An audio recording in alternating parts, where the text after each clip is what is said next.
Untuk yang pertama ini yaitu konsep keperawatan paliatif. Next. Jadi, keperawatan paliatif itu apa sih? Suatu pendekatan yang tujuannya itu untuk meningkatkan kualitas hidup si pasiennya dan juga keluarga mereka dalam menghadapi masalah yang muncul akibat penyakit yang mengancam jiwa. Nah, menurut WHO ini, keperawatan paliatif itu pendekatan yang melibatkan pencegahan, pengurangan, dan penghapusan penderitaan pasien melalui identifikasi dan juga penilaian dini, serta penanganan terhadap nyeri dan masalah lain, baik yang bersifat fisik, psikologis, sosial, maupun spiritual. Next. Tujuan dari keperawatan paliatif ya. Nah, tujuan keperawatan paliatif ini dirancang untuk meningkatkan kualitas hidup pasien. Jadi, yang pertama ini dengan meningkatkan kualitas hidup pasien, jadi fokus pemenuhan kebutuhan fisik, psikologi, sosial, dan spiritual pasien ini jadi terpenuhi. Lalu yang kedua ini menghilangkan gejala dan keluhan yang mengganggu. Jadi misalkan pasien ada nyeri, mual, sesak napas, dan gejala-gejala lainnya bisa ditangani dan dikurangi gejalanya. Lalu yang ketiga itu menjaga keseimbangan psikologis dan spiritual. Nah, dengan menjaga keseimbangan ini bisa untuk mendukung kesehatan mental pasiennya, mengurangi kecemasan, serta membantu pasien untuk menemukan kedamaian melalui dukungan spiritual yang sesuai. Dan yang keempat ini mengusahakan agar pasien tetap ada dalam kondisi nyaman. Jadi dengan memberikan lingkungan yang nyaman dan bebas penderitaan, sehingga pasien dapat eh, apa namanya menjalani akhir hayat yang dengan bermartabat dan tenang.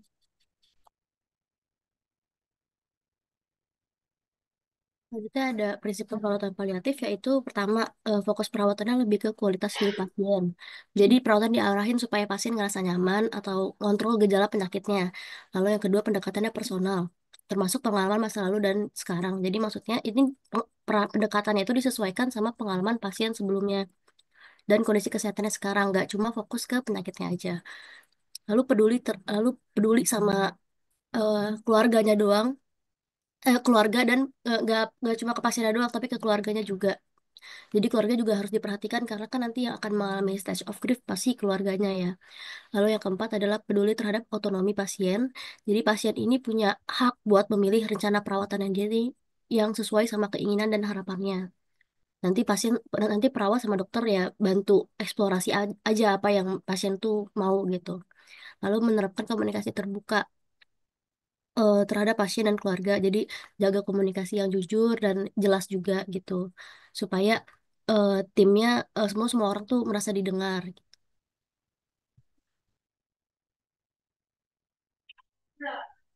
Selanjutnya ada konsep dasar penyakit gagal ginjal kronik. Bisa di next. Ya, ini yang pertama ada definisinya. Kerusakan ginjal setidaknya selama 3 bulan atau lebih didefinisikan sebagai abnormalitas struktural atau fungsional ginjal dengan atau tanpa penurunan laju filtrasi glomerulus yang bermanifestasi sebagai kelainan patologis atau kerusakan ginjal yaitu dari 60 mili per menit lebih dari 3 bulan dengan atau tanpa kerusakan ginjal termasuk ketidakseimbangan komposisi zat di dalam darah atau urin menurut Pernefri 2023. Next. Nah, lalu selanjutnya ada patofisiologi CKD. Jadi CKD itu kan tadi udah dibilang ya chronic kidney disease. Jadi yang namanya kronik itu kan lama ya. Jadi dia tuh eh, kerusakannya itu secara progresif gitu, nggak tiba-tiba. Ginjalnya rusak pelan-pelan seperti itu. Nah, ini untuk patofisiologi terjadinya CKD ini dibagi jadi 3 fase, yaitu ada fase awal, fase kedua, dan fase ketiga. Fase awal ini kadar BUN meningkat 2 sampai 5 mgml. Nah, BUN ini apa sih gitu kan? Kenapa dia dijadiin patokan untuk mengukur fase keparahan CKD? Jadi BUN ini adalah blood urea nitrogen, yaitu zat sisa dari protein yang dipecah tubuh. Kalau misalnya eh, ginjalnya masih berfungsi dengan normal, normalnya ini 7 sampai 20 BUN-nya, kadar BUN-nya. Tapi kalau misalnya ginjalnya makin berfungsinya makin jelek, BUN ini bakal kebuang banyak dan numpuk di darah. Jadi kalau misalnya dia semakin banyak, itu berarti ginjalnya bermasalah nih gitu. Nah, untuk fase awal ini BUN ini meningkat sekitar 2,5 mgml. Jadi kan normal tadi 7 sampai 20 ya. Ntar ada peningkatan. Nah, terus di sini laju filtrasi glomerulus atau GFR, glomerulus filtration rate itu angkanya itu adalah angka yang menunjukkan seberapa cepat si ginjal itu menyaring darah. Normalnya 90 sampai 120 mililiter per menit. Nah, di fase awal ini, fase GFR ini udah mulai turun nih. Gejalanya tuh kadang belum kelihatan, jadi asimptomatik. Lalu ada fase kedua, di sini kadar BU-nya udah di atas 10 mgml dan kreatinin di atas 0,4 eh, apa mgml. Nah, ini normalnya ya kalau misalnya di perempuan itu kreatinin itu eh, 0 sampai 6 0,6 sampai 1,2 mgdl kalau di pria, kalau di perempuan 0,5 sampai 1,1 mgdl. Nah, di fase kedua ini eh, kreatininnya 0,4. Itu udah turun ya. Nah, ini biasanya gejalanya nokturia, sering pipis malam-malam atau anemia. Nah, di fase ketiga ini kadar BUN-nya udah banyak banget nih. Proteinnya udah zat sisa protein udah banyak banget di dalam darah kan. Ini udah di atas 20 mgml dan kreatininnya udah di atas 0,5 mgml. Nah, gejalanya di sini makin berat. Ini udah masuk ke Eh, pneumonia. eh, Rantif sedikit, jangan mgml nak ya, Oh ya, miligram mililiter gitu nak ya. miligram baik Ya, Ibu. oke oke ya. Ya, miligram mililiter. Nah, di sini di fase ketiga ini gejalanya udah makin kelihatan kayak gejala-gejala CKD kronis yang banget lah kayak misalkan lelah, terus terjadi edem juga. Nah, ini udah bisa terjadi mual gitu. Karena nefronnya udah rusak gitu.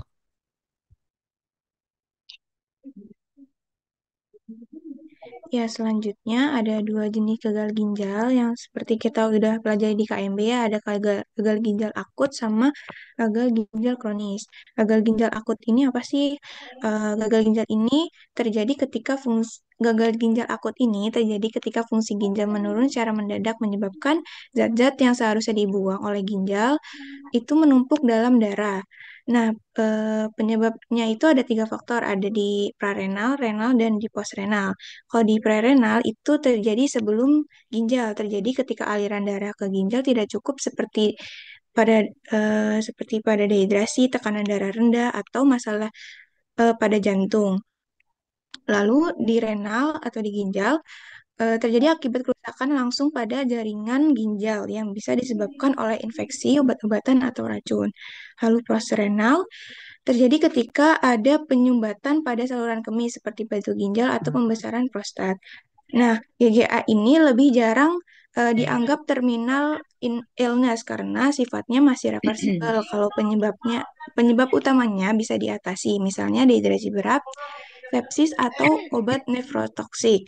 Tapi GGA ini jika makin parah atau tidak pulih-pulih, apalagi jika dibarengi dengan kondisi medis yang berat lainnya seperti kanker lanjut atau penyakit kronis, gagal ginjal akut ini bisa termasuk kategori terminal illness. Next. Ya, selanjutnya ada gagal ginjal kronik.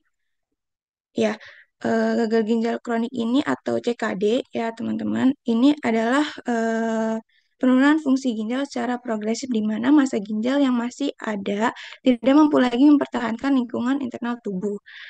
Nah, gagal ginjal ini, CKD ini adalah penyakit ginjal yang tahap terakhir atau bersifat progresif dan irreversibel, di mana kemampuan tubuh gagal untuk mempertahankan metabolisme dan keseimbangan cairan serta elektrolit sehingga terjadi uremia.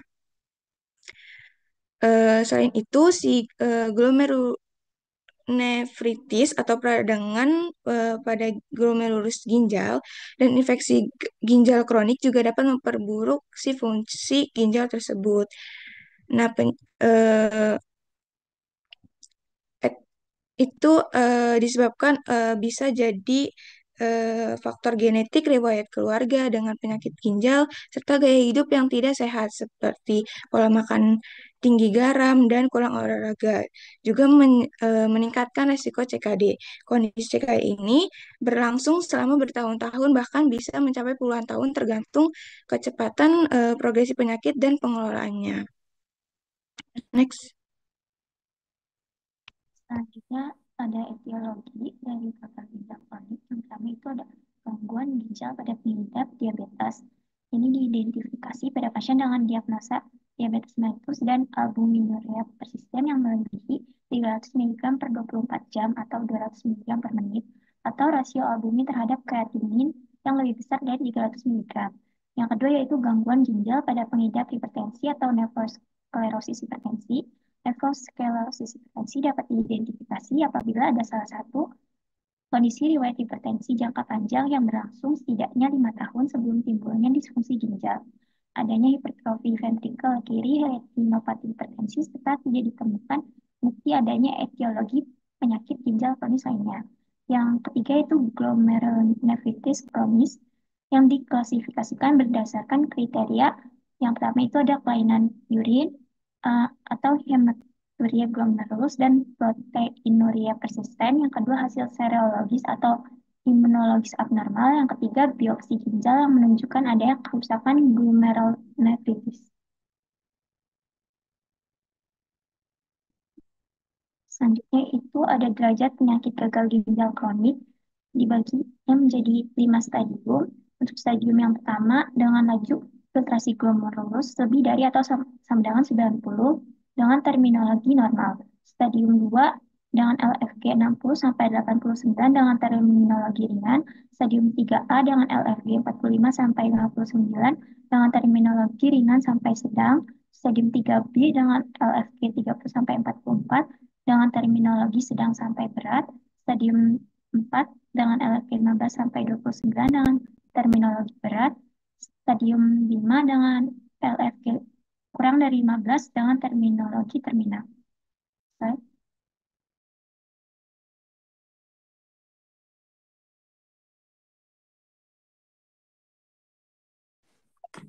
Ya, selanjutnya ada manifestasi klinis.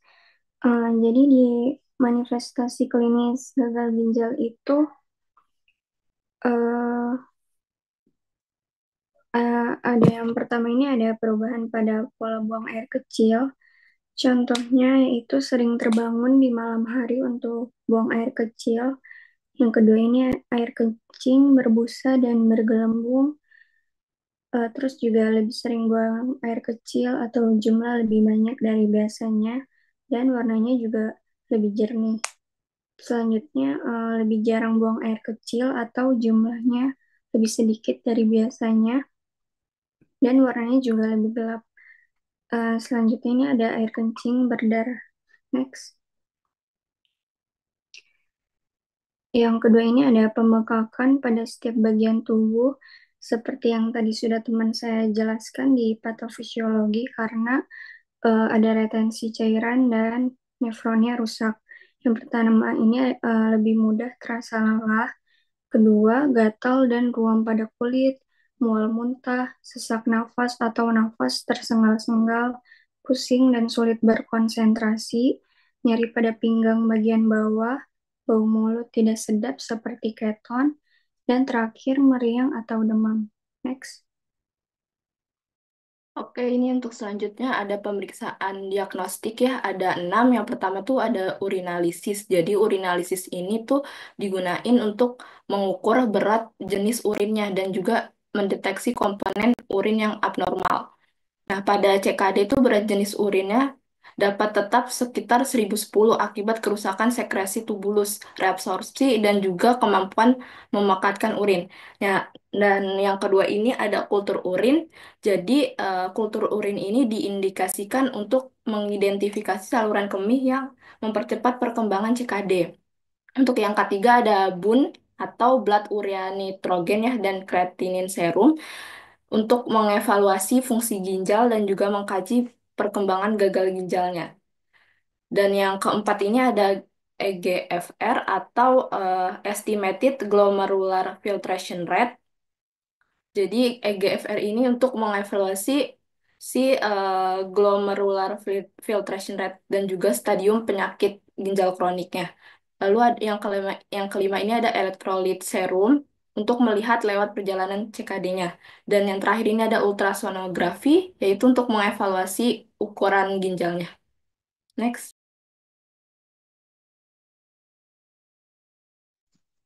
Next ada penata laksanaannya. Yang pertama ada tindakan konservatif atau tindakan yang dilakukan dengan pengaturan diet bertujuan untuk mencegah memburuknya fal ginjal. Meliputi pengaturan diet yang pertama ada diet rendah protein. Jumlah protein yang direkomendasikan itu yang pertama ada CKD predialisis 0,6 sampai 0,75 gram per kilogram berat badan ideal per hari. Yang B ada CKD hemodialisis 1,2 gram per kilogram berat badan ideal per hari. Yang C ada gagal ginjal peritoneal 1,2 sampai 1,3 gram per kilogram berat badan ideal per hari. Yang kedua ada transplantasi ginjal 1,3 gram per kilogram berat badan ideal per hari. Dalam 6 minggu pertama pasca transplantasi dilanjutkan 0,8 sampai 1 gram per kilogram berat badan ideal per hari. Yang ketiga meningkatkan dan menjaga keseimbangan cairan dan garam. Yang keempat diet rendah kalium, 5 diet rendah natrium, yang keenam ada modifikasi gaya hidup. Next. Yang B ada tindakan pengganti ginjal. Yang pertama ada transplantasi ginjal, yaitu pembedahan yang menempatkan ginjal baru ke dalam tubuh berasal dari pendonor hidup, biasanya kerabat atau teman, atau dari orang yang sudah meninggal yang ingin menjadi pendonor organ. Yang kedua ada dialisis, yaitu perawatan yang membuang limbah dan kelebihan air dari darah, atau dialisis peritoneal dan hemodialisis. Next.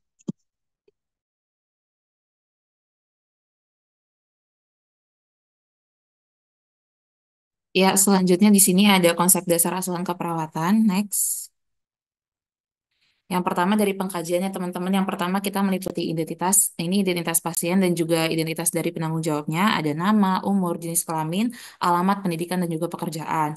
Kemudian ada riwayat kesehatan dari keluhan utama, riwayat medis, penyakit terdahulu, dan keluarga. Kalau keluhan utama ini dari frekuensi keluhannya, tempat terjadi keluhan, dan faktor yang mengurangi atau memperberat masalah tersebut. Untuk riwayat medis, contohnya kayak apakah pasiennya ini emang punya batu ginjal atau penyakit sistemik seperti diabetes mellitus. Kemudian yang ketiga ada riwayat penyakit terdahulu.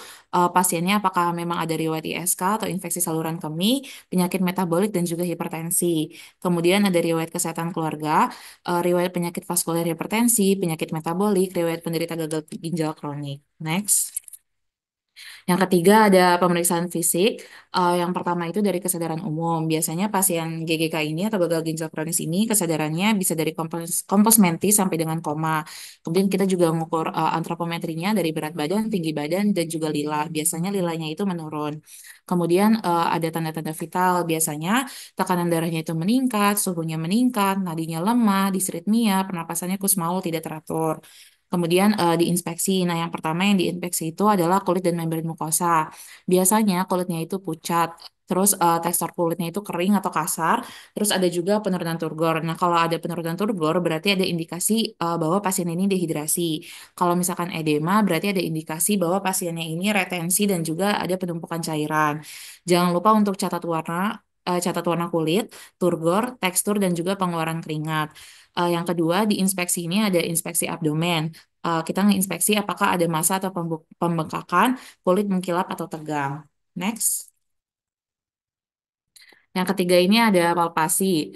Yang pertama itu pasiennya harus posisi pasiennya ini supinasi, kemudian kita palpasinya itu dilakukan dari sebelah kanan. Kemudian letakkan tangan kiri di bawah abdomen setara tulang iga dan spina iliaka, tangan kanannya di bagian atas. Ini ada di gambarnya ya teman-teman. Kemudian kalau misalkan bila mengkilap dan tegang, berarti ada indikasi retensi cairan atau asites, distensi kandung kemih, dan juga pembesaran ginjal. Kalau misalkan kemerahan, ulcerasi, bengkak, atau adanya cairan, berarti ini ada indikasi infeksi. Next. Kemudian selanjutnya ada perkusi. Nah, yang Yang di perkusi itu ada dua, yang pertama itu ginjal, yang kedua itu kandung kemih. Di ginjal ini kita pertama-tama atur posisi pasiennya dulu duduk, membelakangi pemeriksa, membelakangi kita. Kemudian kita meletakkan tangan telapak tangan yang tidak dominan di atas sudut kontrol vertebral atau CVA. Kemudian kita lakukan perkusi di atas telapak tangan dengan menggunakan kepalan tangan yang dominan. Kemudian diulangi prosedur pada ginjal di sisi lainnya. Tenderness dan nyeri pada perkusi itu menunjukkan bahwa ada indikasi dari glomerulonefritis. Kemudian yang diperkusi selain ginjal ini ada kandung kemih. Untuk kandung kemih secara normal kandung kemih ini tidak dapat diperkusi kecuali volume urinnya itu di atas 150 ml. Jika terjadi distensi, maka kandung kemih dapat diperkusi sampai setinggi umbilikus. Sebelum melakukan perkusi kandung kemih harus dilakukan palpasi dulu untuk mengetahui fundus kandung kemih. Next. Selanjutnya udah inspeksi, palpasi, perkusi. Ini yang terakhir yaitu auskultasi. Kita menggunakan diafragma stetoskop untuk kuadran atas abdomen. Jika terdengar bunyi bruit, mengauskultasi bagian atas sudut kostrovertebratal dan bising pada aorta abdomen dan arteri renalis. Next. Ya, berikutnya ini ada pengkajian paliatif. Yang pertama itu mengenai apa? Sistem. Sistem generalnya itu kriterianya yaitu ada lelah, gangguan tidur, nyeri, dan gangguan mobilisasi. Kemudian ada saluran cernanya yaitu meliputi nafsu makannya hilang, kemudian gangguan oral, penurunan berat badan, disfagia, mual muntah, dan konstipasi. Kemudian pengkajian sistem pernapasan yaitu apakah ada sesak napas, batuk, apakah ada sputum, dan apakah ada hemoptosis. Selanjutnya yaitu sistem saraf pusat yaitu apakah pasien ini ada sakit kepala, pusing, pingsan, kelemahan tungkai, penurunan kesadaran, kebingungan, dan kehilangan memori. Berikutnya ada saluran kemih itu apakah ada gangguan kemih dan gangguan kantung kateter apabila menggunakan urin. Kemudian di kulit apakah ada gatal atau kemerahan pada kulit-kulitnya. Kemudian apa di psikologisnya apakah pasien tersebut sedih, depresi ataupun cemas. Kemudian ada lainnya apakah itu di luar yang sistem-sistem tadi. Selanjutnya, selanjutnya ada perawatan terintegrasi yaitu mengenai wawasannya. Kita tanya ke pasien dan keluarga mengenai pengetahuannya tentang diagnosis, apakah dia mengetahui tentang prognosis penyakitnya, kemudian apakah dia mengetahui tentang tujuan dari perawatan yang sedang dilakukannya.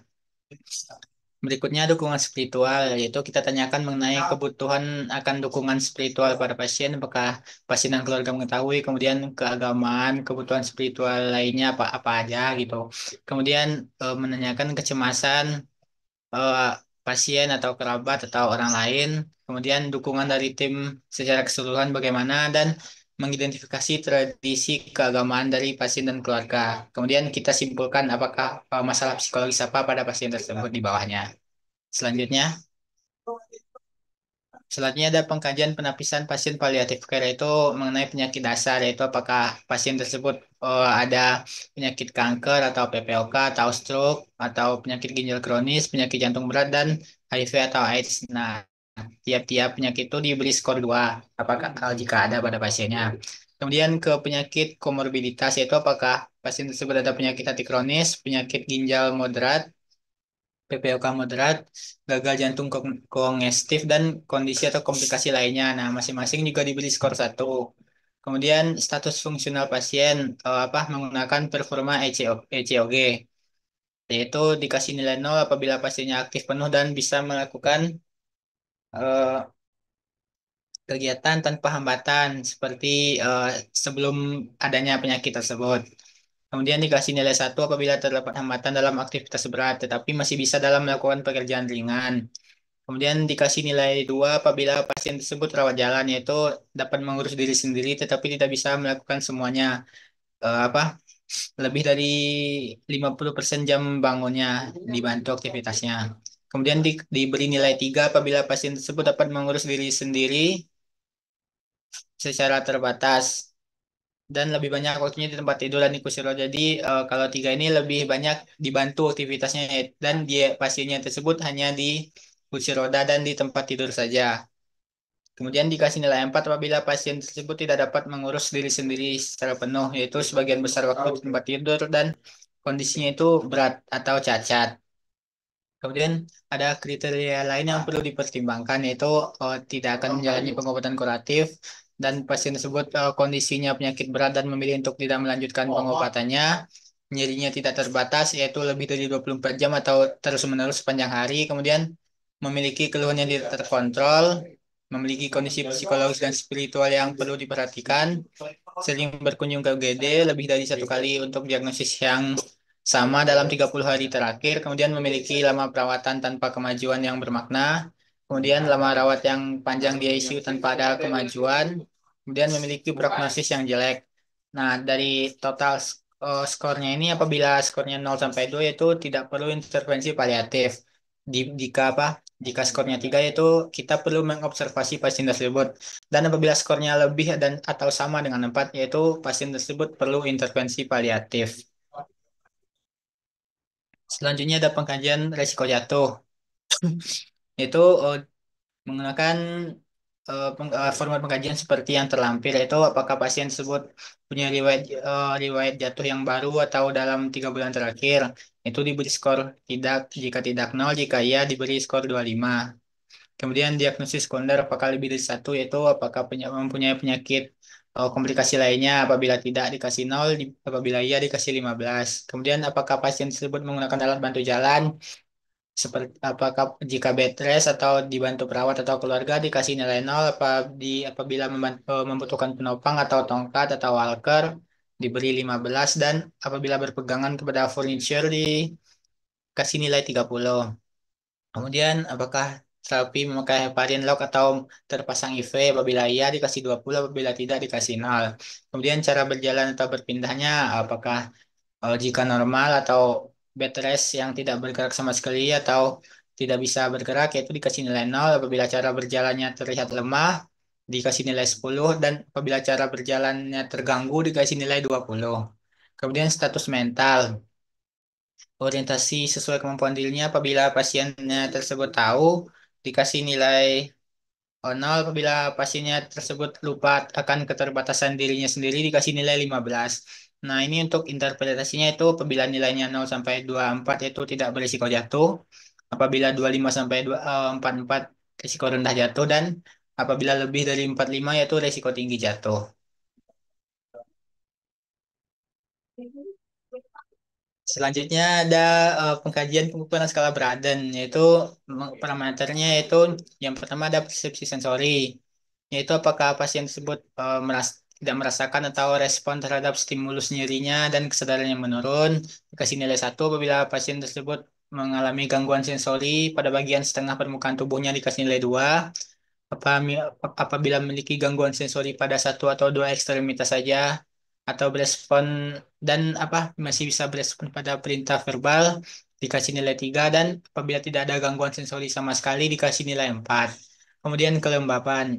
Apakah pasien tersebut selalu terpapar keringat atau urin basah dikasih 1.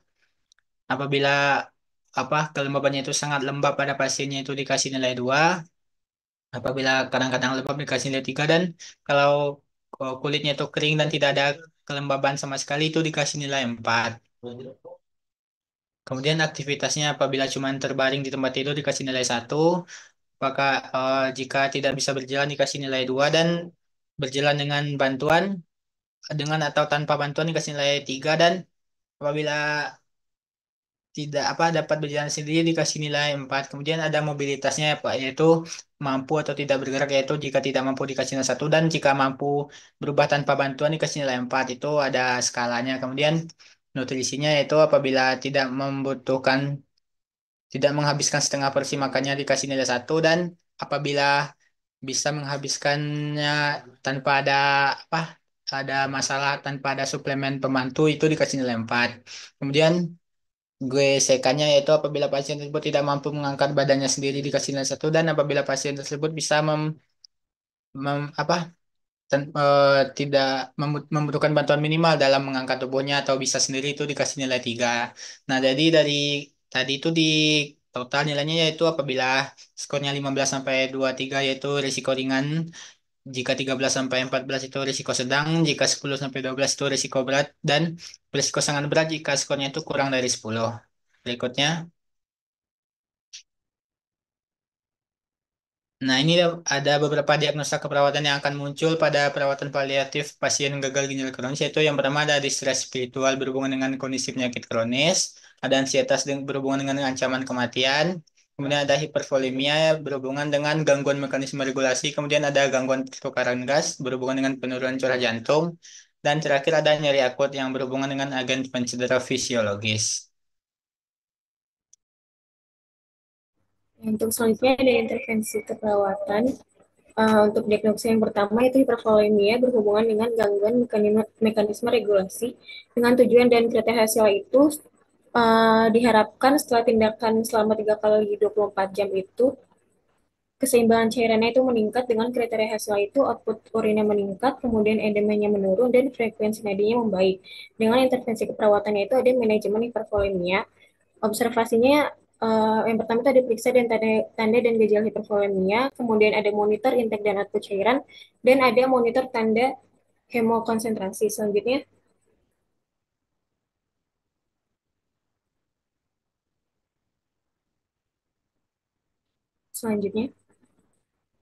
Nah, di sini ada tindakan terapeutiknya juga, dan ada tindakan edukasi dan kolaborasinya ya teman-teman, mungkin bisa dilihat selanjutnya. Nah, kemudian ada intervensi diagnosa yang kedua, yaitu distress spiritual berhubungan dengan kondisi penyakit kronis. Setelah dilakukan asuhan keperawatan 3 kali 24 jam, diharapkan status spiritual itu meningkat. Dengan kriteria hasilnya, teman-teman bisa lihat sendiri ya. Dan intervensi keperawatannya itu ada dukungan spiritual, dengan tindakannya ada observasi, terapeutik, selanjutnya. Dan ada tindakan edukasinya juga, dan ada tindakan kolaborasinya juga. Selanjutnya. Kemudian ada intervensi keperawatan untuk diagnosis yang ketiga, yaitu ansietas berhubungan dengan ancaman terhadap kematian dan merasa berdaya, cemas, kemudian gelisah. Setelah dilakukan tindakan keperawatan 3 kali 24 jam ini, diharapkan tingkat ansietasnya menurun. Kemudian ada dengan kriteria hasil yang ada pada PT ya teman-teman. Kemudian untuk intervensi keperawatannya itu ada reduksi ansietas, ada tindakan observasinya, kemudian ada tindakan terapeutiknya selanjutnya. Kemudian ada tindakan edukasinya dan juga ada tindakan kolaborasinya. Selanjutnya. Di sini selanjutnya ada implementasi perawatan. Yang pertama, ansietas kepada individu atau keluarga, yaitu untuk mengatasi rasa takut akan kematian. Nah, peran perawatnya yang pertama memberikan kepastian dan kenyamanan. Yang kedua, tunjukkan perasaan tentang pemahaman dan empati. Jangan menghindari pertanyaan. Yang ketiga, doronglah pasien untuk mau menjelaskan tiap ketakutan serta permasalahan yang berhubungan dengan proses pengobatannya. Yang keempat, mengidentifikasi dan mendukung mekanisme coping efektif klien yang mengalami kecemasan. Yang kelima, melakukan kajian tingkat ansietas klien. Dan yang terakhir, memberikan dorongan pada keluarga dan teman untuk dapat mengungkapkan apa yang mereka takutkan. Next. Untuk selanjutnya di sini ada implementasi yang kedua, yaitu klien yang berduka karena penyakit terminal, kematian dan penurunan fungsi karena sakit terminal akan yang pertama mengungkapkan rasa kehilangan dan perubahan yang dialaminya, yang kedua mengungkapkan perasaan yang berhubungan perubahan dan kehilangan, yang ketiga menyatakan kematian akan terjadi. Peran perawat yang pertama itu memberikan kesempatan pada klien dan keluarga untuk mengungkapkan apa yang mereka rasakan, mendiskusikan kehilangan secara terbuka, menggali makna pribadi dari kehilangan. Yang kedua, menjelaskan pada pasien dan keluarga bahwa berduka merupakan reaksi yang lazim terjadi. Dan yang terakhir, membantu klien untuk bisa menerima kematian akan terjadi dan meningkatkan harapan pasien dan keluarga dengan perawatan yang penuh perhatian. Next. Selanjutnya.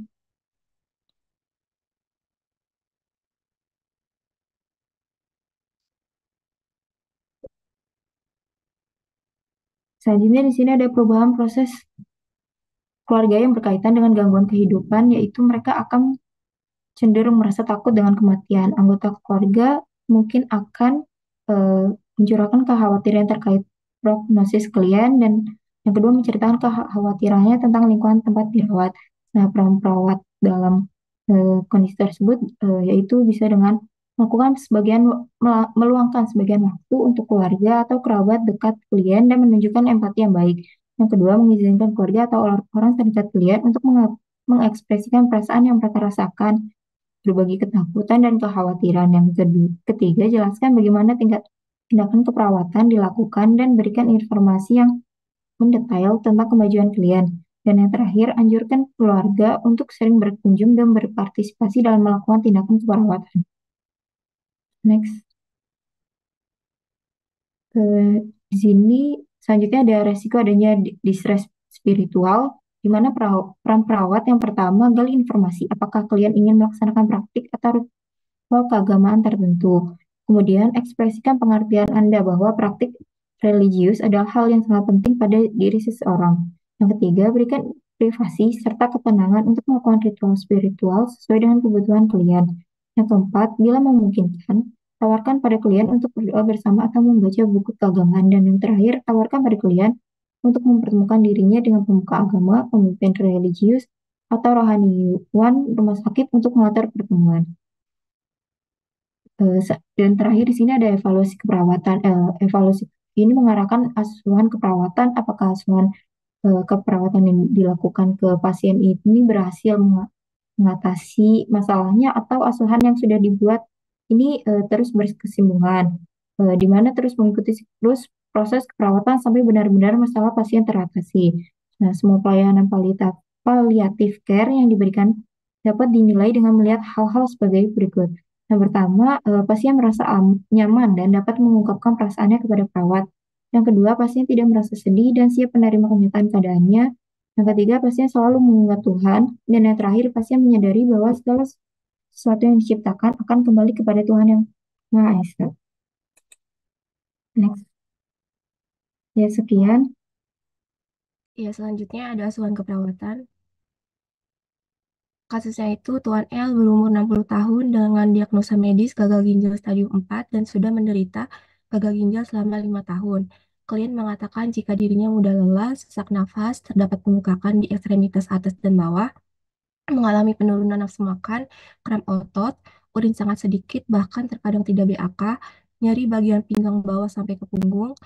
Dari hasil pemeriksaan didapatkan hasil bahwa fungsi ginjalnya hanya 20% yang berfungsi. Klien rutin melakukan hemodialisa seminggu 3 kali dan diketahui klien juga menderita hipertensi sejak 10 tahun lalu. Klien mengatakan jika dirinya sangat khawatir dan merasa hidupnya sudah tidak bermakna karena kondisinya yang tidak membaik dan ia akan meninggal sebentar lagi. Klien juga mengatakan jika penyakitnya ini membuat dirinya merasa tidak berdaya dan kehilangan arah. Klien tampak selalu sedih dan murung dengan tatapan kosong. Selanjutnya,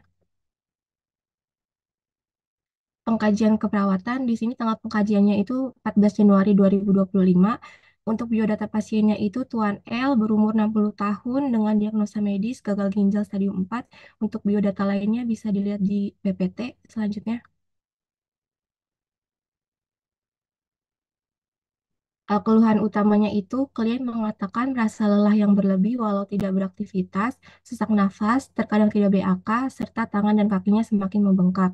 Untuk riwayat kesehatannya, di sini ada riwayat kesehatan sekarang. Klien mengatakan jika saat beraktivitas akan terasa cepat lelah, sering sesak nafas, terdapat bengkak pada ekstremitas atas dan bawah. Selain itu, pasien juga mengatakan jika nafsu makannya menurun, sering mengalami kram otot, nyeri pada bagian pinggang bawah sampai ke punggung. Lalu, pada riwayat kesehatan dahulu, klien mengatakan memiliki riwayat penyakit gagal ginjal sejak 2020 dan riwayat penyakit hipertensi sejak 2015. Pada riwayat kesehatan keluarga, klien mengatakan jika orang tuanya memiliki riwayat penyakit hipertensi. Selanjutnya, Agak agak cepat dikit ya, Nak, agak cepat dikit ya. Iya baik Bu. Untuk asesmen sistematiknya di sistem general pasien mengalami lelah, gangguan tidur dan juga nyeri. Pada sistem saluran cerna, pasien mengalami nafsu makan yang hilang, penurunan berat badan dan juga mual muntah. Pada saluran kemih, pasien mengalami gangguan kemih. Pada kulit tidak mengalami masalah. Pada bagian sistem pernapasan, pasien mengalami sesak nafas. Pada sistem saraf pusat, tidak ada masalah. Pada psikologisnya, pasien mengalami sedih, depresi dan juga cemas. Selanjutnya. Pada perawatan integrasi, pada wawasan, pasien dan keluarga mengetahui diagnosis, mengetahui prognosis, dan juga mengetahui tujuan perawatan. Pada dukungan spiritual, pasien dan keluarga membutuhkan kebutuhan akan dukungan spiritual pada pasien, keagamaan atau kebutuhan spiritual pada keluarga, kecemasan pasien atau kerabat terhadap diri sendiri, dukungan dari tim secara keseluruhan, dan identifikasi tradisi keagamaan. Selanjutnya,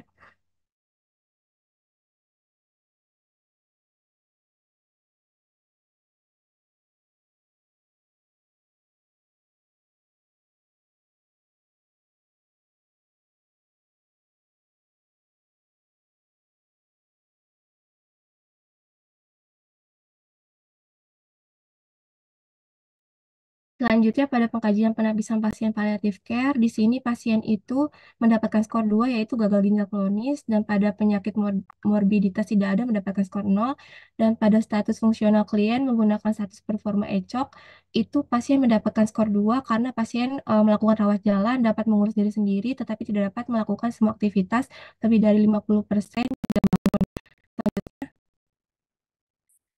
Pada kriteria lain yang perlu dipertimbangkan pasien, ini pasien mendapatkan skor 1. Jadi, uh, interpretasinya itu pada pengkajian penapisan klien perawatan paliatif, klien mendapatkan skor 11. Hal ini mengindikasi bahwa klien memiliki kebutuhan yang cukup tinggi akan perawatan paliatif dan membutuhkan observasi lebih lanjut. Selanjutnya, pada pengkajian pengukuran skala Braden, ini pasien mendapatkan skor 4, tidak ada gangguan sensori berespon penuh terhadap perintah verbal. Selanjutnya, pada kelembapan, ini mendapatkan skor 4 karena kulit pasien kering. Pada aktivitas, pasien dapat berjalan sekitar ruangan dan mendapatkan skor 4.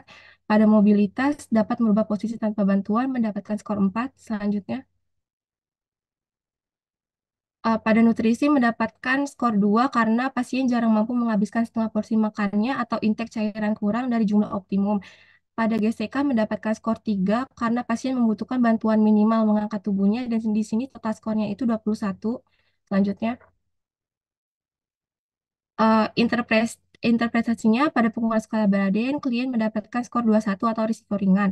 Hal ini berarti klien memiliki risiko rendah untuk mengalami luka tekan atau dekubitus. Selanjutnya, pada pengkajian pola fungsional, pola persepsi kesehatannya ini klien mengatakan jika dirinya mengetahui akan penyakit yang dideritanya. Pada pola nutrisi, saat sakitnya itu pasien tidak nafsu makan dan minum hanya sekitar 500 ml per hari. Pada eliminasinya, klien mengatakan saat sakit BAB normal 1 kali per hari dan MBA-nya hanya 1 kali. Pada pola istirahat dan tidur, klien mengatakan saat sakit waktu tidurnya berkurang karena sering terasa nyeri di bagian pinggang bawah sampai ke punggung. Selanjutnya, Baik, selanjutnya ada pola aktivitas dan latihan. Sebelum sakit, klien mengatakan beraktivitas normal selayaknya orang sehat. Setelah sakit, klien mengatakan aktivitas berkurang karena terkadang timbul nyeri pada punggung dan melanjar sampai punggung. Klien juga mengatakan tidak bisa duduk karena pinggangnya sakit. Berikutnya ada peran dan hubungan. Klien mengatakan mengetahui perannya sebagai suami dan ayah dari anak-anaknya. Klien juga mengatakan jika dirinya memiliki hubungan baik dengan keluarga. Eh, 7 itu ada pola persepsi dan sensori.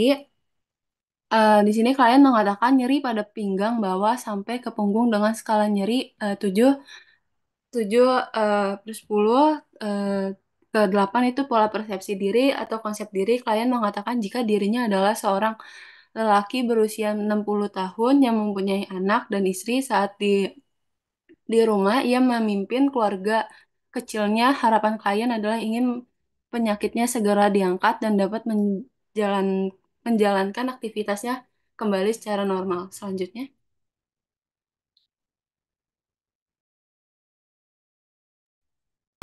Poin 9 di sini ada pola, mekanisme, dan coping. Klien mengetahui bahwa dirinya sakit, klien mengikuti saran dari dokter untuk melakukan tindakan cuci darah setiap 3 kali seminggu per minggu. Yang 10 itu pola nilai dan kepercayaan. Klien mengatakan beragama Islam, klien juga menjalankan kewajibannya sebagai seorang muslim yaitu menjalankan ibadah sholat. Di sini ada pemeriksaan fisiknya. Pemeriksaan fisik, kepala, bentuk kepala normal, tidak adanya pembengkakan, tidak adanya lesi, warna rambut hitam, bentuk rambut lurus, wajah, muka tidak memerah, tidak timbul adanya jerawat, mata simetris kiri dan kanan, tidak ada kotoran, konjungtiva anemis, selera putih, pupil tidak dilatasi atau isokor, hidung simetris simetris kiri dan kanan, sekret tidak ada polip, tidak ada pernapasan cuping hidung. Selanjutnya,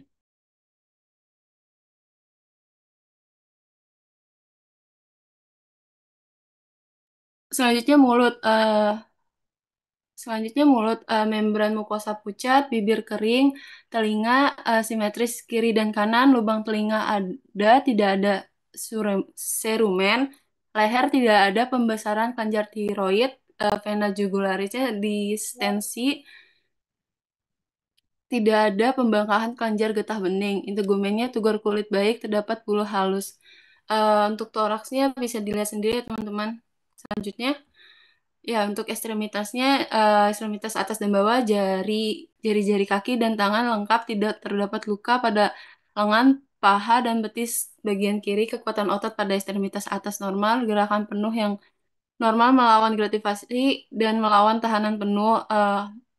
Untuk kekuatan otot ekstremitas atas 4, kekuatan otot ekstremitas bawah, gerakan penuh yang normal melawan gravitasi dan tidak dapat melawan tahanan. Kekuatan ototnya ekstremitas bawah itu 3. Untuk genitalia lengkap, tidak dapat BAK, BAB, lancar, pemeriksaan skala nyeri tidak ada masalah nyeri. Ya, selanjutnya di sini ada pemeriksaan diagnostik. Yang pertama ini ada pemeriksaan radiologi. Kesannya bisa dilihat oleh teman-teman. Lalu di pemeriksaan radiologi ini terdapat data dari pasien. Boleh di next slide. Nah, di pemeriksaan USG abdomen ini pada heparnya terlihat ukuran dan bentuknya normal, liver tepi lancip, ekogenesnya parenkim tampak hemogen, tak tampak nodul, dan tak tampak pelebaran. Lalu untuk vesika veleanya ini ukurannya tidak melebar, dinding tidak menebal, dan tidak ada tampak batu. Untuk liannya sendiri, ukuran dan bentuk normal, ekogenetasnya homogen, parenkim normal, tidak tampak modul, dan tidak ada pelebaran linealis. Dan untuk pankreasnya ini ukurannya normal, parenkimnya homogen, tidak tampak klasifikasi. Boleh di next slide. Lalu ada di para aorta, tidak tampak nodul. Untuk ginjal kanannya ukurannya kecil, terus parenkimnya tampak hiper hiperekoik, batas teks dengan sinus dan modul tak jelas. Lalu untuk ginjal kirinya ukurannya juga sama. Hiperkoik, hiperkoik gitu, hiperkoik. Ya. Ya, mohon maaf Ibu. Lalu untuk ginjal kirinya ukurannya kecil, parenkim tanpa hiperkoik, batas korteks dengan sinus dan medula tak jelas, tak tampak pelebaran PCS. Untuk vesika urinarianya tidak terisi cukup urin atau ada pembatasan cairan, tak tampak batu maupun massa. Untuk uterus sendiri, retrofeksi, struktur homogen tampak cair bebas intraabdomen. Boleh di next slide. Izin interupsi kelompok sisa 5 menit lagi ya waktu presentasinya. Baik, untuk kesannya bisa dilihat. Untuk program terapinya ada HD 3 kali per minggu, furosemidnya 1 kali 40 mg, neprosterilnya 2 kali 200 mg, amlodipin, lansoprazol, asam folat, dan CaCO3. Untuk analisis data, untuk data subjek dan data objektifnya dapat dilihat oleh teman-teman sendiri. Nah, masalahnya ini ada distress spiritual, penyebabnya karena kondisi penyakit kronis. Boleh di next slide. Untuk analisis data yang kedua, bisa dilihat juga oleh teman-teman data subjek dan data objektifnya, maka timbullah masalah ansietas dengan penyebabnya ancaman terhadap kematian. Boleh di next slide. Baik, untuk yang ketiga bisa dilihat juga masalahnya ada hipervolemia dan penyebabnya gangguan mekanisme regulasi. Next. Diagnosa keperawatannya, distress spiritual berhubungan dengan kondisi penyakit kronis, ditandai dengan pasien mengatakan jika hidupnya merasa tidak bermakna, merasa tidak berdaya, merasa tidak dapat menerima terkait penyakitnya dengan kode D0082. Yang kedua, ansietas berhubungan dengan ancaman terhadap kematian, Ditandai dengan pasien mengatakan jika dirinya merasa khawatir dengan kondisi yang dihadapi, merasa tidak berdaya, tampak tegang dengan kode D0080. Yang ketiga, hipervolemia berhubungan dengan gangguan mekanisme regulasi, ditandai dengan dyspnea, edema anasarka, oliguria di- dengan kode D0022. Next. Untuk intervensinya bisa dilihat oleh teman-teman ya. Next.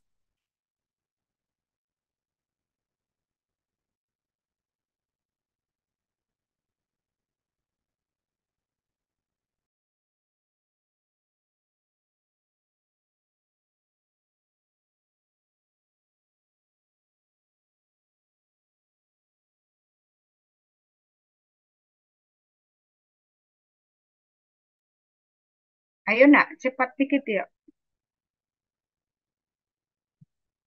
Halo, siapa lagi nih? Ya, di sini ada implementasinya, ada nomor diagnosa, tanggal atau jam, dan tindakan keperawatannya, serta hasil respon pasiennya. Nah, teman-teman bisa lihat slide yang sedang ditayangkan oleh kelompok, atau bisa melihat file yang sudah kelompok kirimkan ke grup. Ya, next. Next. Next.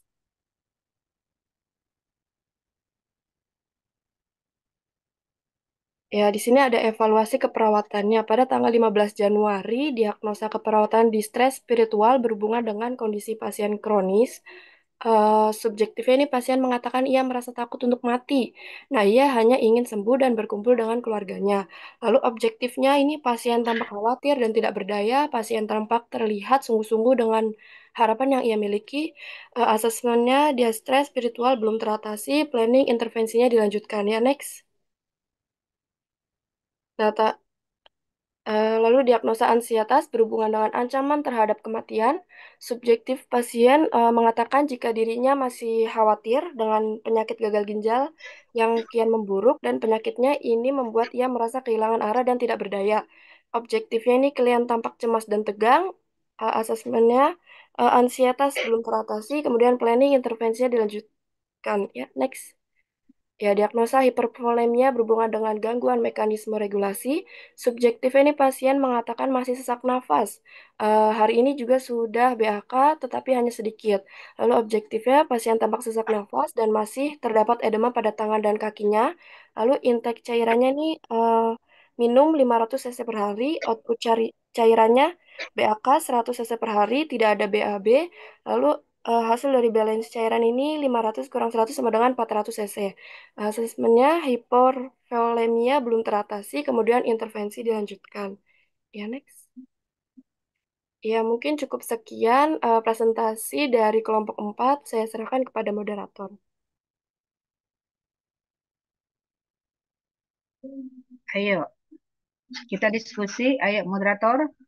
Ya, terima kasih kepada kelompok 4A, B, dan RK yang sudah presentasi. Untuk selanjutnya, kita akan lanjut ke sesi tanya jawab. Untuk kelompok yang ingin bertanya, dipersilakan.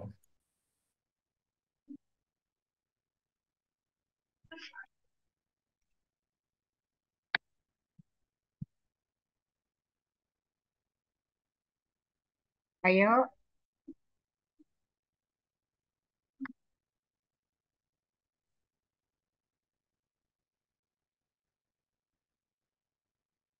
Oh,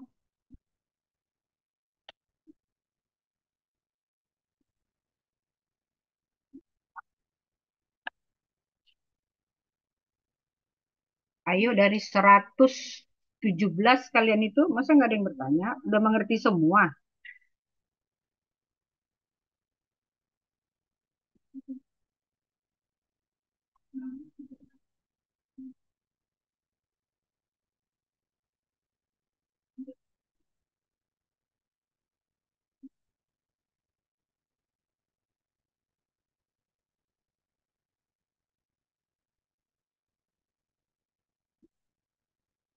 Halo? Nah, ini gimana nih kok jadi bengong ini? Ya, Novi, untuk Novia silakan sebutannya. Iya, terima kasih. Maaf sebelumnya, Novia Seningsi dari kelompok 3 ingin bertanya kepada kelompok. Tadi kan di kasus tuh ada fungsi ginjal pasien hanya 20% dan harus HD 3 kali seminggu. Dan kondisinya ini sudah paliatif. Nah, bagaimana jika pasien menyerah dengan pengobatan yang diberikan, semisal stop HD karena biaya yang dikeluarkan dan pengobatannya ini beralih ke terapi komplementer saja. Nah, apa yang dilakukan sebagai perawat paliatif dalam menghadapi hal itu? Terima kasih.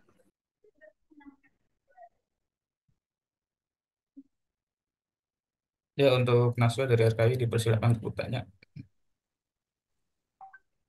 Iya, sebelumnya Naso dari RKI, apakah suaranya terdengar?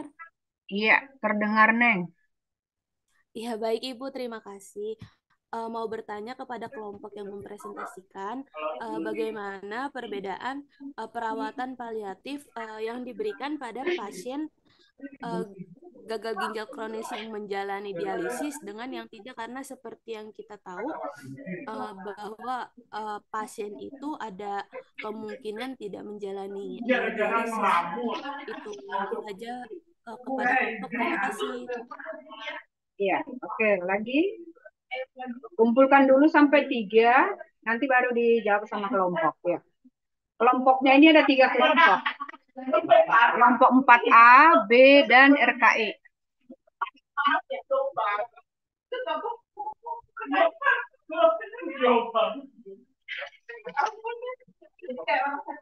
Ibu-ibu lagi ngajar dulu, ibu-ibu.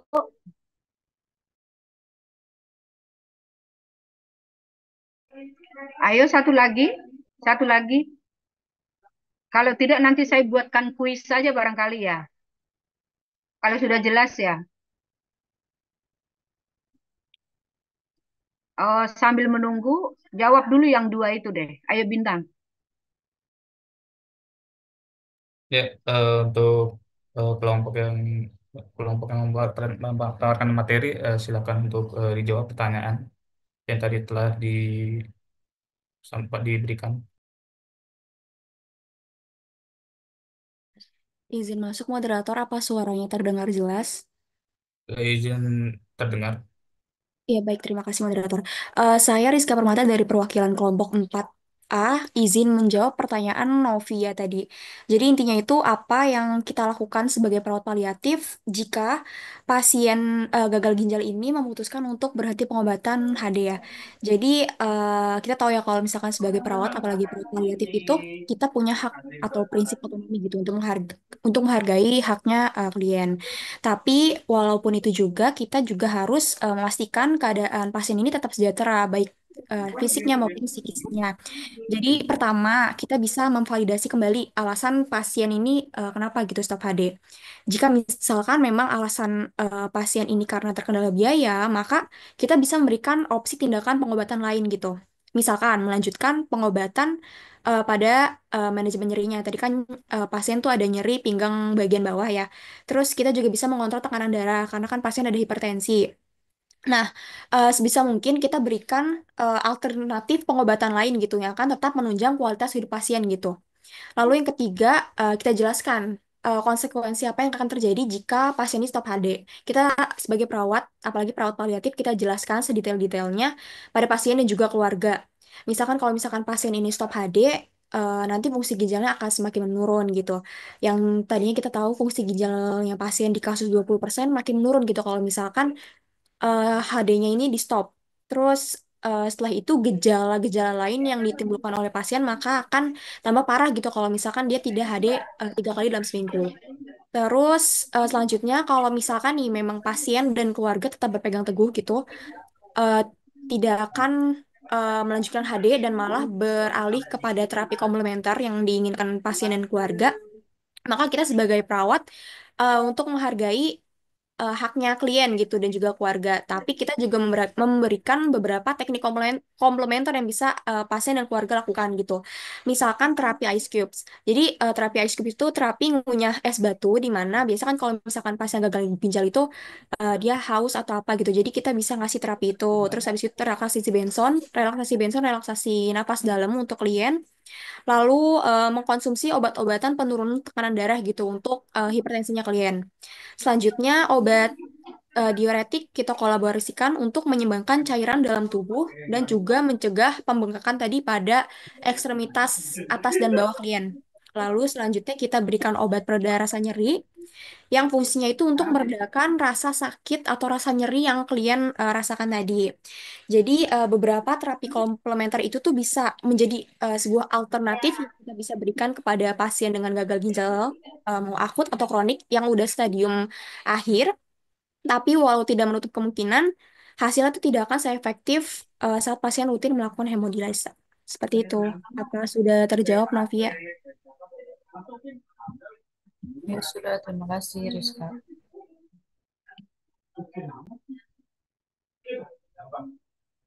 Ayo lanjut ya. Izin masuk, Mod, izin jawab. Ya, Ya, silakan. izin menjawab pertanyaan dari Nashwa tadi ya.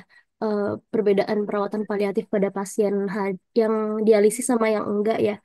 Eh, Sebetulnya ini bedanya di fokus kali ya. Kalau misalnya dengan dialisis ini fokusnya itu ada memperpanjang hidup sama meningkatkan kualitas hidup. Kalau misalnya yang nggak dialisis itu lebih ke meningkatkan kualitas hidup dan kenyamanan pasien. Nah, terus kalau misalnya untuk pasien dengan masih dengan dialisis itu juga dilakukan perawatan terhadap gejala dari dialisis tersebut karena kan dialisis ada efek sampingnya ya.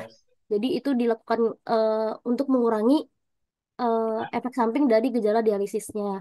Kalau misalnya yang udah nggak dialisis kan berarti dia udah nerima tuh. Jadi kayak harus dikasih tahu juga kayak di edukasi apa aja resikonya. Kalau misalnya nggak lanjutin dialisis dan selanjutnya perawatannya tinggal ke kenyamanan sama kualitas hidupnya aja. Jadi eh, intinya kalau misalnya perawatan dengan dialisis itu fokusnya pada pengelolaan gejala yang terkait dialisisnya. Tapi kalau misalnya yang nggak dialisis, perawatannya lebih holistik. Itu ada mencakup mencakup aspek bio, psikososial, spiritualnya juga gitu. Mungkin teman ada yang mau nambahin, silahkan.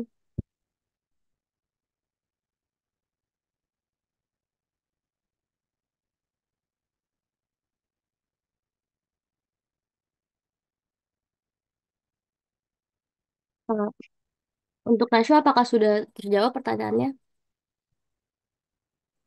Eh, ya, sudah terjawab, Rantis. Terima kasih. Baik, terima kasih juga atas pertanyaannya. Ya, untuk selanjutnya, apakah ada yang masih ingin bertanya? Untuk kelas B, apakah ada yang ingin bertanya?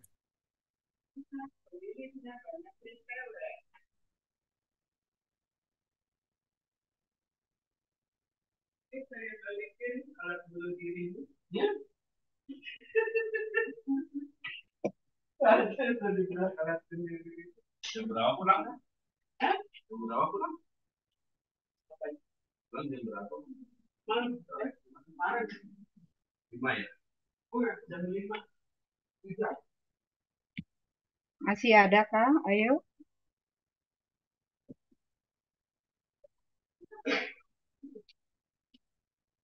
Oh, kalau tidak ada, coba saya bikinkan kuis sebentar ya. Ada, Izin, ada. Bu. AA, Pertanyaannya gimana? sudah terjawab 2, Ibu. Iya. Kira-kira masih ada kah? Tidak ada lagi? Masih ada? Ya, untuk ke Kurnia dari kelas 4B, silakan untuk bertanya. Baik, izin masuk. Saya Kurnia Widowati dari 4B, izin bertanya kepada kelompok tentang apa sih tantangan dalam pengobatan pasien dengan gangguan ginjal kronik yang memiliki penyakit penyerta dalam perawatan paliatif. Terima kasih.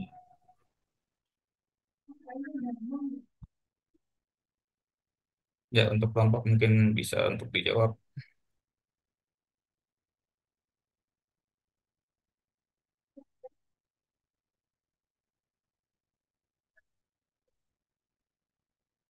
Ayo, segera yuk.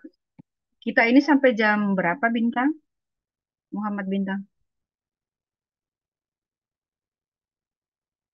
Halo, Sipen. Sipen lah, Sipen. Ibu, Sampai jam sampai berapa jam kita? 10.30, Ibu. Sampai jam 10.30, Ibu. Oh, gitu. Iya. Masih ada kira-kira pertanyaan lagi? Iya. 120 ditambah dengan saya berarti 119. 119 sudah mengerti semua kira-kira? Berarti tidak ada lagi waktu untuk kuis. Tidak apa-apa. Yuk, ini aja kita perdalam deh. Yuk. Masih ada satu lagi, kalau tidak ada jawablah dulu. Nanti mau ibu ambil alih ya. Yuk. Ayo Bintang, cepat dikit. Ya, mungkin untuk kelompok yang prestasi bisa dijawab pertanyaan berikutnya dari kelas 4B.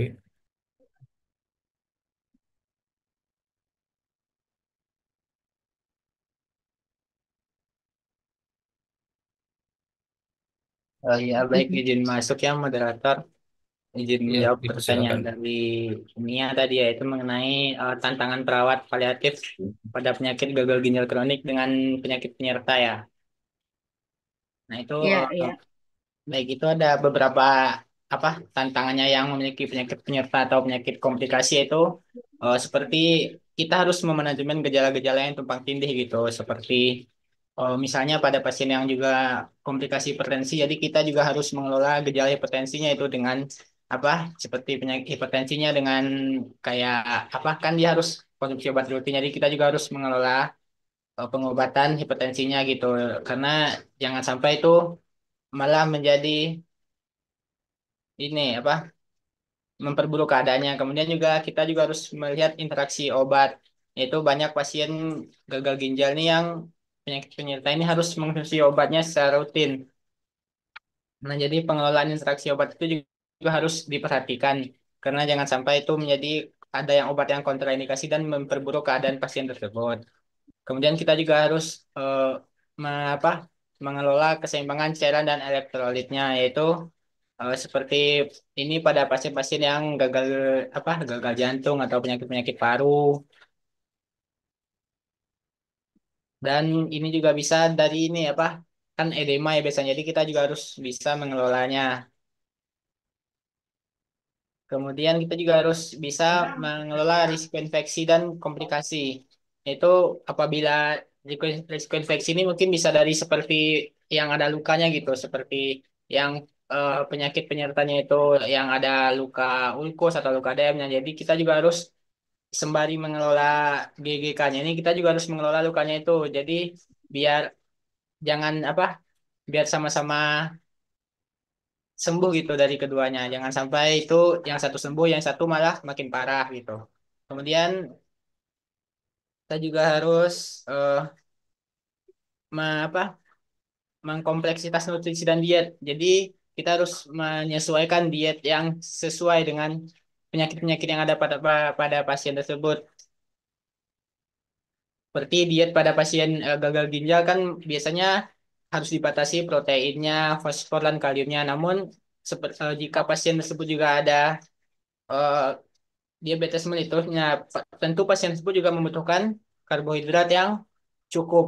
Nah, jadi kita harus tepat untuk menyusun diet-diet yang tepat, yang pas untuk pasien tersebut. Kemudian dengan mendukung apa? Mendukung, memberikan dukungan emosional, psikososial dan spiritualnya, yaitu karena tentu itu sangat mempengaruhi ya, karena pada pasien yang memiliki penyakit-penyakit komplikasi yang lebih dari satu penyakit tentu sangat mengganggu psikologisnya, karena yang satu gejala dari penyakit ini ada, sementara yang penyakit lain juga masih ada lagi. Jadi lebih banyak itu, lebih terganggu biasanya psikososial dan psikologisnya. Kemudian apa lagi ya? Mungkin eh, bisa ditambahin oleh teman-teman kelompok saya.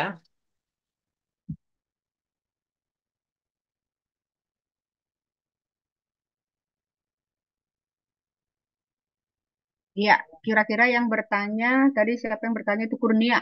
Kurnia ya. Iya, Ibu. Jelas kira-kira Kurnia? Sudah jelas. Terima kasih kepada kelompok yang sudah menjawab. Ya, terima kasih untuk kelompok yang sudah bertanya dan kelompok yang sudah menjawab. Untuk selanjutnya saya kembalikan kepada Ibu Santa. Ya, terima kasih Muhammad Bintang. Kita beri applause dulu buat kelompok ini. Keprok, keprok, keprok, keprok. Tangannya di atas dong biar Ibu lihat ya. Selamat ya. Ini merupakan makalah yang bagus saya pikir ya. Dan bahasanya pun sudah sesuai dengan materi di kurikulum. Bahwa kita memberikan, suara Ibu terdengar nggak semuanya? Halo? Dengar Ibu. Iya, baik. Kita lanjut. Di mana materi ini merupakan materi yang paling akhir buat seorang perawat ya. Oleh sebab itu, di kurikulum ini ditempatkan merupakan materi di tingkat akhir dari seorang perawat. Sehingga memang benar-benar selesai dulu semua mengenai patofisiologi secara fisik dan masuk ke dalam perawatan yang psikososial dan spiritual. Ya, sebelum saya jelaskan lebih dalam, saya ingin membahas lagi sedikit pertanyaan-pertanyaan temanmu. Terima kasih buat penanya dan juga penjawab. Novia Naziwa Kurnia, ya.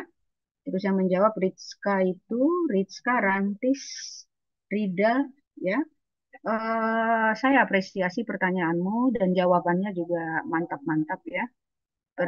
Jawaban itu sudah maksimal ya. Yang terakhir Kurnia, tantangan yang paling dalam sebetulnya yang paling berat ya yang dialami oleh sebuah institusi atau sebuah profesi dalam menangani pasien paliatif ini adalah terutama dalam hal penolakan pasien ya, di mana terkadang pasien itu menolak semua tindakan yang dilakukan ya. Nah, ketika penolakan ini terjadi, maka apa yang kita lakukan? Yang kita lakukan adalah klarifikasi alasan penolakan. Penolakannya kenapa gitu. Ya, atau seperti tadi, misalnya dia menolak karena dia ingin mau terapi komplementer aja, mau ke dukun aja, ada loh begitu. Ya, mau ke dukun aja gitu, nggak mau cuci darah, nggak mau ini gitu. Nah, dari alasan terus dia maju seorang perawat tetap maju untuk memberikan penjelasan kembali apa keuntungan kerugian, apa efek samping apabila dia menggunakan itu. Nah, itu harus diberikan alasan-alasan ilmiah ya, rasionalisasi dari tindakan-tindakan itu. Nah, namun apabila pasien dan keluarganya tetap tidak mau, dia selalu itu mempertahankan keinginannya aja, maka sebagai prinsip perawatan paliatif, ingat ya, prinsip yang paling dasar di paliatif itu bahwa perawat itu, dokter itu, siapapun petugas kesehatan itu harus menghargai keinginan pasien dan keluarga dalam mengambil keputusan gitu. Jadi tetap harus dihargai. Nggak bisa kita yang menentukan. Penentuan tindakan itu harus selalu didasarkan pada keputusan yang diambil pasien ya. Jadi pasien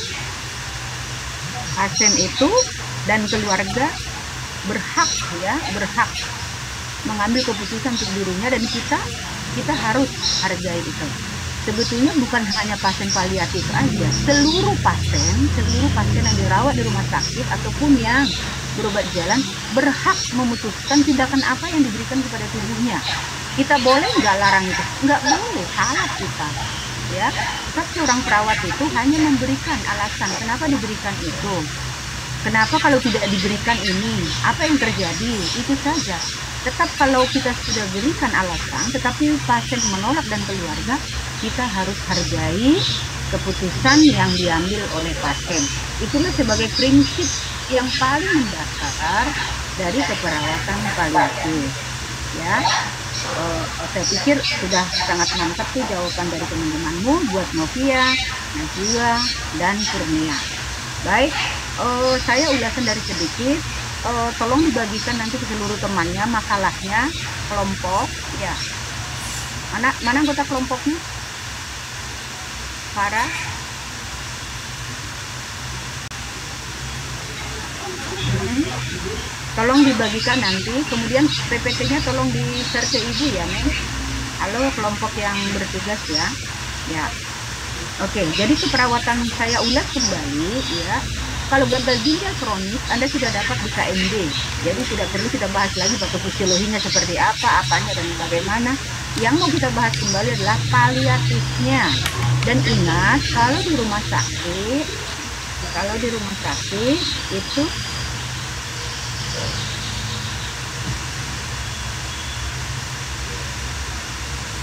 Ibu, maaf, Ibu lagi ngajar dikit Pak. Ya, bagaimana? Jadi keperawatan paliatif itu. Kenapa nih? Kenapa? Halo? Tadi saya Ya. kira itu kepencet komut Bu. Enggak, ini teman ini lagi pada ngobrol keras-keras jadi itu ya. Nah, pada dasarnya keperawatan paliatif itu di mana perawatan pada pasien dan keluarganya yang memiliki penyakit yang tidak dapat disembuhkan ya. Ingat, paliatif itu bukan hanya kepada pasiennya nih, tapi juga kepada keluarganya. Jadi secara komprehensif kita memberikan asuhan keperawatan itu. Nah, kita dalam perawatan paliatif itu hanya apa? Hanya memaksimal kualitas hidup pasien, ya, serta mengurangi gejala yang mungkin. Jadi itulah paliatif itu, hanya mempertahankan kualitas hidup pasien aja dan mengurangi rasa nyeri yang ditimbulkan akibat penyakitnya. Karena penyakitnya itu tidak dapat disembuhkan lagi. Ya, pasien itu sudah mengerti bahwa hidupnya itu akan berakhir gitu. Ya, hidupnya itu akan berakhir di penyakit itu dan dia hanya menunggu waktu untuk dia pergi selama-lamanya gitu. Ya. Yang kita harus perhatikan secara maksimal itu adalah aspek psikologis dan spiritual. Ya. Spiritual pasien dan juga keluarganya. Ya. Nah, perawat dituntut untuk memberikan pelayanan baik sesuai prinsip-prinsip etik keperawatan. Misalnya prinsipnya yang mana? Ya, autonomi, harus kasih kebebasan kepada pasien. Non-violent efisien, ya, itu tidak merugikan, jangan merugikan pasien seluruh tindakan yang kita berikan. Ya, kemudian beneficent, berbuat baik. Kita harus berbuat baik, veracity, kejujuran, jujur. Jangan penyakit sudah tidak bisa disembuhkan, tapi kamu bilang masih bisa disembuhkan, masih ada harapan. Jangan, ya. Kecuali memang kalau ada mujizat. Mujizat itulah yang bisa menyembuhkannya. Namun dari segi medis, dari segi kesehatan, maka penyakit itu tidak mungkin untuk disembuhkan kembali kecuali ada mujizat, ya. Namun di sini harus kita veracity, harus jujur. Ya, katakan iya di atas dia dan tidak di atas dia. Kemudian justice, adil.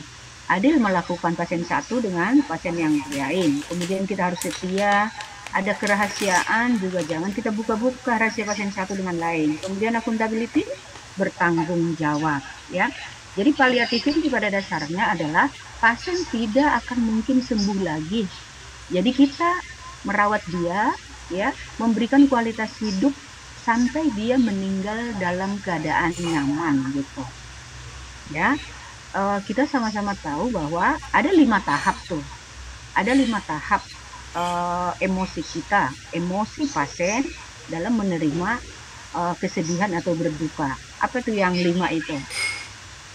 Satu adalah denial. Apa itu denial? Halo? Denial, ya, ini tahap berduka sudah dapat ya di jiwa ya? Sudah Ibu. Ya, denial. Denial itu adalah penolakan, ya. Jadi pasien itu dengan gagal ginjal kronis, di mana 3 kali per minggu harus dialisis, kemudian dia tidak ada lagi harapan hidup. Pada saat diberikan keputusan oleh dokter seperti itu, maka dia akan menolak dulu. Nah, dalam penolakan itu masuk perawat untuk membimbing dia, ya. Penolakan itu, denial itu harus diucapkan verbalitas. Kita tidak boleh menyimpulkan, oh pasien ini denial. Enggak, harus ada verbalitas dia. Kata-kata yang diungkapkan oleh pasien secara verbal menyatakan bahwa dia menolak, ya dengan ungkapan-ungkapan yang lain. Nah, itu baru kita sebut dengan denial. Jadi denial itu harus verbalitas. Kemudian dari situ dia baru marah, dia marah sekali. Nah, perawat itu memberikan pelayanan sesuai dengan tahap-tahapan ini. Ketika dia marah, kita apakan? Ya, jangan dihentikan amarahnya. Biarlah dia menyalurkan amarahnya gitu. Ya, amarahnya itu diapakan? Bisa dengan tulisan, bisa dengan kata-kata, bisa dengan memukul meja atau memukul tembok, atau dengan mencoret-coret kertas gitu. Ya, kemudian dengan bergaining. Nah, di bergaining, kalau sudah di bergaining, kita sudah gampang masuk. Ya, merawat jiwa dan spiritual pasien tersebut, di mana dia udah berandai-andai. Andai aku sembuh, aku harus begini. Ya, kadang-kadang dia tawar-menawar, Tuhan, kalau saya sembuh, maka saya akan menjadi aneh. Saya akan menjadi orang yang lebih baik lagi, gitu. Nah, di situ kita masuk di situ untuk memberikan pelayanan yang berkualitas, atau kita dengan memanggil juga para rohaniwan ya, baik agama Islam, Kristen, Buddha, Hindu. Nah, itu disiapkan di situ. Mulai dari bergaining mereka sudah bisa masuk. Kemudian dari depresi sampai yang terakhir itu asesmen. Nah, kalau dia sudah menerima, kita sudah mudah untuk melakukan perawatan paliatif ini. Gitu. Yang jelas perawatan paliatif ini kita harus memberikan asuhan perawatan supaya hidupnya itu berkualitas dan dia ya bisa mengalami ketidaknyerian itu, bisa non farmakologi atau farmakologik gitu. Jadi paliatif itu hanya menghilangkan gejala-gejala yang muncul sampai dia boleh menerima bahwa kematian itu adalah sebagai proses normal, ya. Jadi pada prinsipnya itu kita hargai setiap kehidupan dan kita juga harus anggap bahwa kematian itu proses yang normal gitu. Tidak mempercepat kematian atau tidak menunda kematian, ya. Misalnya, ini pasien sudah menolak melulu, ini kita percepat aja lah kematiannya, kita eutanasia aja, boleh nggak di eutanasia? Tidak boleh, ya. Dengan eutanasia itu kita mempercepat kematian pasien, ya. Jadi itu sudah melanggar etik dari pelayanan keperawatan, melanggar etik pelayanan asuhan perawatan paliatif. Jadi tidak boleh kita mempercepat kematiannya atau tidak boleh kita menunda kematian seseorang. Namun kita harus menghargai keinginan pasien dalam mengambil keputusan, kemudian menghilangkan nyeri, ya, atau keluhan lain yang mengganggu, ya, serta mengintegrasikan aspek psikososial dan spiritual. Nah, dalam hal spiritual, ya, kita membimbing pasien untuk melakukan ajaran agamanya, ya, sesuai dengan kepercayaan semua para pasien, ya. Untuk hal ini kita juga akan memanggil rohaniwan, ya. Anda sudah pernah masuk ke rumah sakit Darmais belum? Belum. Rumah sakit Darmais kanker yang di Selipi ya. Nah, itu di situ semua rohaniwan itu, ya, rohaniwan itu dengan perawat, dengan dokter, selalu mereka bersama-sama melakukan perawatan, pemberian pelayanan keperawatan, ya, karena kanker merupakan, apalagi sudah stadium akhir, ya, stadium 4, stadium 3B, gitu-gitu, itu sudah tidak mungkin untuk disembuhkan secara medis. Nah, akhirnya perawat datang dari segi psikososialnya dan rohaniwan itu datang dari segi spiritualnya, sehingga pasien itu bisa meninggal dengan tenang, dengan menerima, dengan, ya, meningkatkan kualitas hidupnya, termasuk juga keluarganya bisa sama-sama menerima kenyataan yang ada, gitu. Nah, kalau pasien dan keluarganya sudah bisa menerima keadaan itu, maka seorang perawat sudah berhasil memberikan asuhan keperawatan paliatif untuk seluruh pasien yang tidak bisa disembuhkan secara medis, ya. Nah, ada 6 langkah perawatan paliatif itu. angkanya itu misalnya yang berkaitan prosedur-prosedur perawatan paliatif yang dilakukan di berbagai tindakan, seperti ada tindakan fisiknya, ya, untuk merawat, melihara fisiknya, kemudian tindakan emosional dan sosialnya, ya, di mana apabila pasien sudah tidak mungkin disembuhkan, itu bisa didatangkan seluruh keluarganya ataupun rekan-rekannya, ya, kemudian tindakan spiritualnya itu tadi kita datangkan rohaniwan, ya, kemudian juga manajemen gejala, seluruh gejala yang muncul kita atasi, kemudian pemenuhan nutrisi dan hidrasi. Jadi batuk.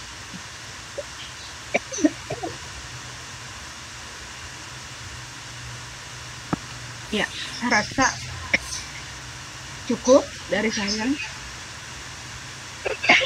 Aku sih batuk besok.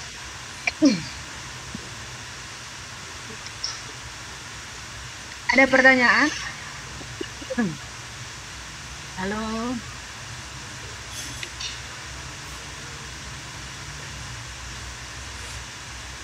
Izin Ibu. Iya.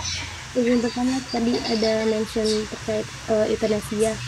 Tapi kan ada prinsip otonomi juga ya Bu ya. Kalau misalkan memang pasiennya ini kan nggak semua orang tahan nahan suffer dari sakit terminal illness-nya itu. Kalau misalnya dia lebih milih buat euthanasia, apakah kita harus nurutin apa enggak Bu? Pasiennya sendiri yang minta gitu. Iya.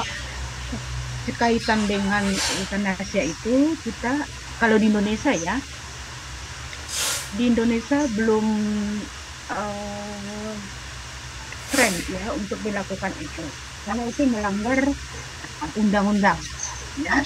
Kalau di luar negeri memang mereka tidak ada undang-undangnya, mungkin itu bisa diberikan. Tapi kalau di Indonesia, ya, di Indonesia euthanasia itu tidak boleh dilakukan karena dilarang oleh KUHP. KUHP pasal 304, 306 dan 531 ya. KUHP 304, 306, 531 itu kita pelanggaran KUHP itu, maka sebagai tindakan orang yang melakukan euthanasia itu adalah pidana. Ya.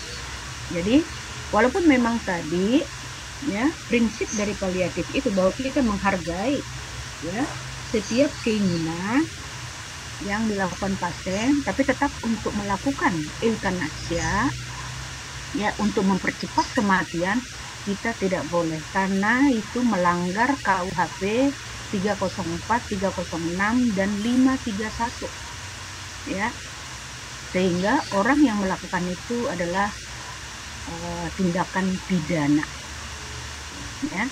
Jadi tetap kita boleh menyetujui, mengingini keinginan pasien, tapi bukan kita yang melakukan. Ya, tindakan euthanasia di Indonesia masih tindakan pidana, tidak boleh dilakukan. Oke? Ya, bagus sekali pertanyaannya. Siapa tadi yang bertanya itu ya, belum saya tulis namanya.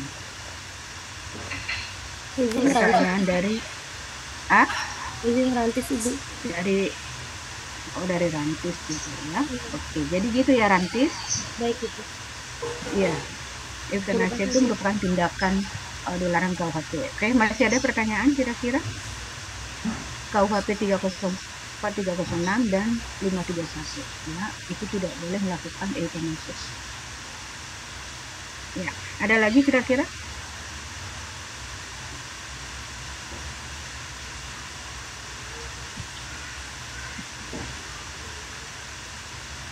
Kalau tidak ada lagi, pembelajaran saya akhiri sampai di sini.